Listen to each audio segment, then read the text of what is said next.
अस्सलाम वालेकुम दोस्तों। आज की इस वीडियो में हम सीखेंगे कि हम किस तरह जो पीपीएससी एग्ज़ाम होता है, एफपीएस होता है, एनटीएस होता है या कोई भी जो वन पेपर एग्ज़ाम होते हैं या कॉम्पिटिटिव टेस्ट होते हैं, तो उसके लिए हम किस तरह तैयारी कर सकते हैं।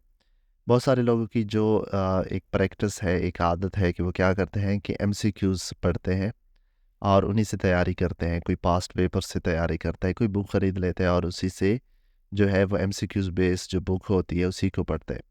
ये जो तरीका है ये जो बहुत सारे एक्सपर्ट हैं पीपीएससी के एग्ज़ाम या जितने भी पाकिस्तान में एग्ज़ाम होते हैं जो इनके एक्सपर्ट हैं, उनके मुताबिक ये तरीका वैलिड नहीं है। इसमें बहुत कम चांसेस होते हैं कि इस तरह के आपकी जो एमसीक्यूज़ गेस हैं वो ठीक हो जाएँ। या फिर ये जो तैयारी है ये सिर्फ़ चंद एग्ज़ाम के लिए वैलिड होती है, लेकिन इस वीडियो में हम सीखेंगे कि हम किस तरह अपनी इस तैयारी को बेहतर कर सकते हैं। अगर हमें एमसीक्यू से रीड करने की आदत है, अगर हमारे पास कोई मटेरियल ही नहीं है, हमें पता ही नहीं कि हम कहाँ से स्टार्ट करें, तो इसके लिए हम किस तरह जो है वो अपनी तैयारी जो अपनी जनरल नॉलेज है वो बेहतर बना सकते हैं। तो इस तरीके में जो मैं तरीका इख्तियार करूँगा इस वीडियो में उस पर बात करेंगे और देखेंगे कि हम किस तरह अपनी जो तैयारी है एमसीक्यू से अपनी तैयारी किस तरह बेहतर बना सकते हैं, ताकि अगर इनकी रिलेटेड एमसीक्यूज़ भी आए तो वो भी हमें फ़ायदा दे सकें।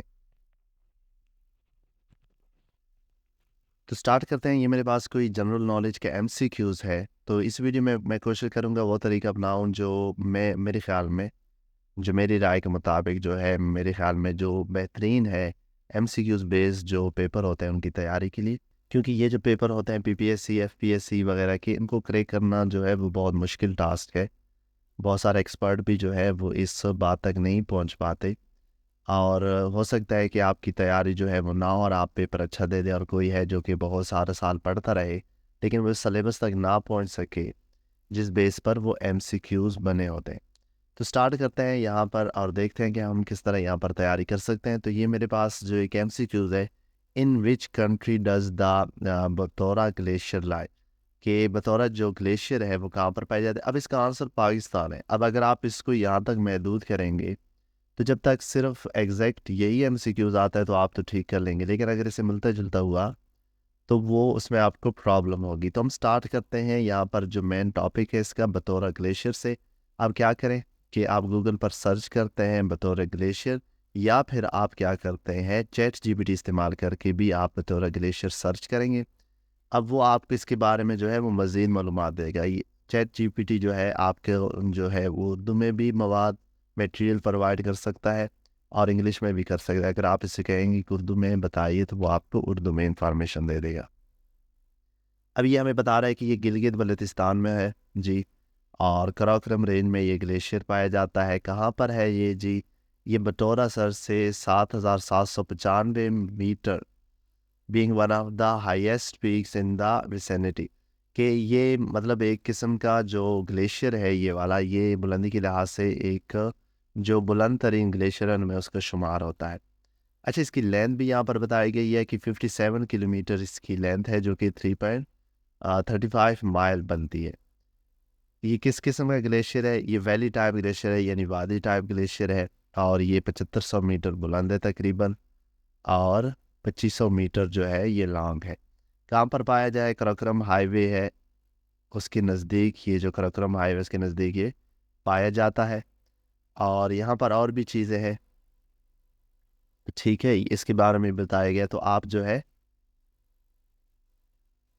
इसको रीड करके मज़ीद जो ये ग्लेशियर है उसके बारे में मालूमात लेकर अपनी जो जनरल नॉलेज है उसको मज़ीद बेहतर बना सकते हैं। इसके अलावा अगर इसी की बात करें तो ये आपको मिल जाएगा, विकिपीडिया पर भी मिल जाएगा इसकी मज़ीद डिटेल, जिसमें आप इसकी शेप भी देख सकते हैं। यहाँ पर अगर पिक्चर हुई तो, नहीं तो आप गूगल पर पिक्चर देखकर भी जो है वो मज़ीद इसकी जो यादाश्त में जो है इसका स्केच जो है वो महफूज कर सकते हैं।